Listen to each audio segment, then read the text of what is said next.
부대에는 진중문고가 정말 많이 있습니다.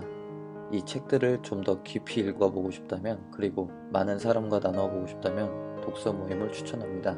그렇다면 독서 모임을 해야 하는 이유는 무엇일까요? 첫째, 책을 더 깊이 읽고 깊게 이해할 수 있습니다. 독서 모임을 하면 한 권의 책을 아주 깊게 읽을 수 있습니다.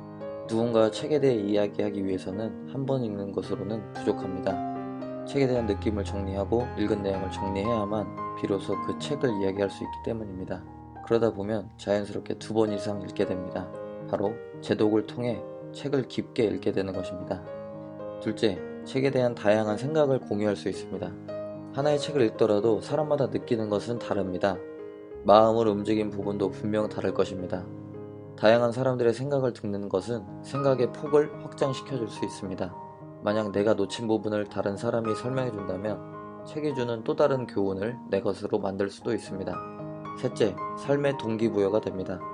독서 모임을 한다는 것 자체만으로도 꽤나 멋진 일입니다. 다른 이들이 게임을 하고 인터넷 검색으로 시간을 흘려보내고 낮잠을 자면서 시간을 소비하고 있을 때 독서 모임을 하는 이들은 그 시간을 의미 있게 보내는 것입니다.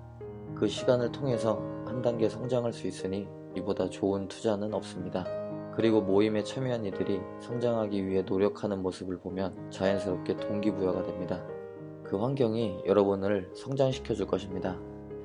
그런데 독서 모임을 어떻게 해야 할지 궁금하실 겁니다. 아마 처음 시작하는 데 있어서 막막함이 있을 겁니다. 저 또한 독서 모임을 시작하기 전에는 벽 앞에 서 있는 느낌이었습니다. 그래서 일단 무작정 시작해보기로 했습니다. 그렇게 시작을 하고 나니 길이 보이기 시작했습니다. 전문적이진 않지만 부대에서 적용할 수 있는 저만의 독서 모임 노하우를 말씀드리겠습니다. 첫 번째, 독서 모임을 할 사람들을 모아라.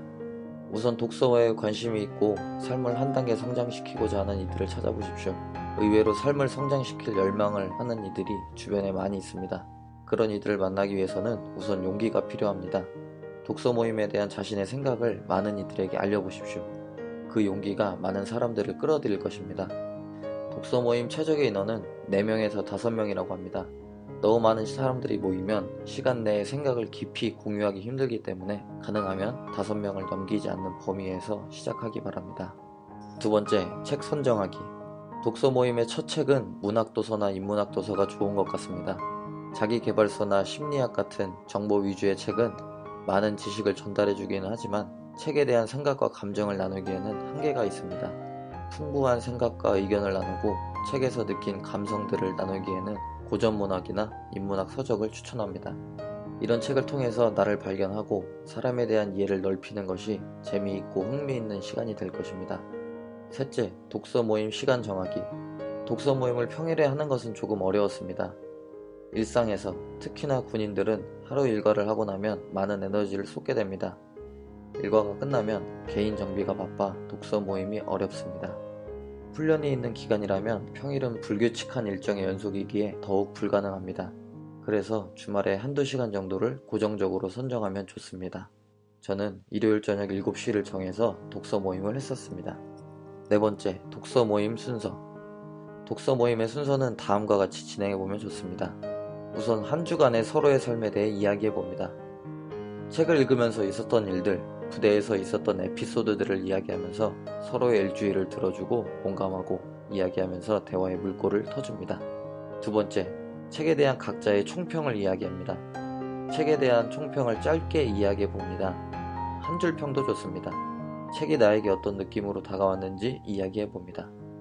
이를 통해서 책에 대한 전반적 느낌을 함께 공유하고 서로의 생각을 듣는 첫 단계를 시작할 수 있습니다.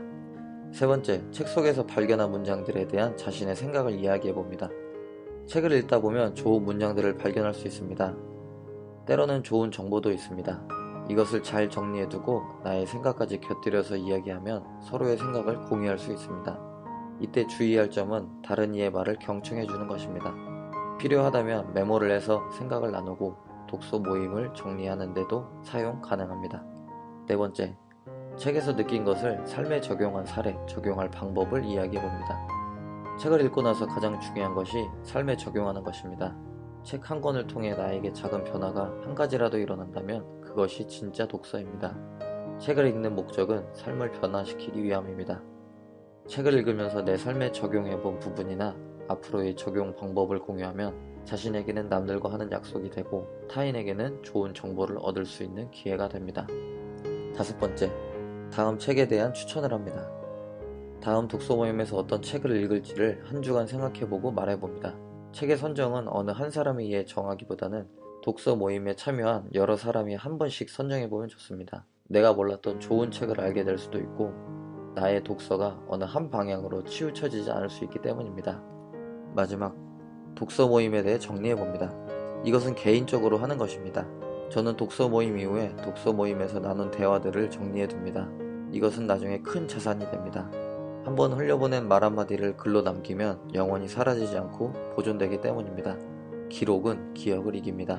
잘 정리된 독서 모임은 추후 독서 모임을 발전시킬 수 있습니다. SNS나 블로그에 적어본다면 여러 사람에게 좋은 정보를 줄 수도 있습니다. 나만 아는 정보보다는 많은 사람이 좋은 것을 알게 되는 것이 더 큰 행복이 됩니다. 지금까지 독서 모임을 해야 하는 이유와 방법을 알아봤습니다. 정리하자면 다음과 같습니다. 독서 모임을 해야 하는 이유 3가지, 독서 모임을 하는 방법 6가지. 여러분의 20대의 젊은 시간을 그냥 흘려보내지 말고 지금 내 옆에 이들과 알찬 시간으로 채워나가시기 바랍니다. 독서를 통해서 여러분은 달라질 수 있습니다. 감사합니다. 최대희의 책방 최영웅이었습니다.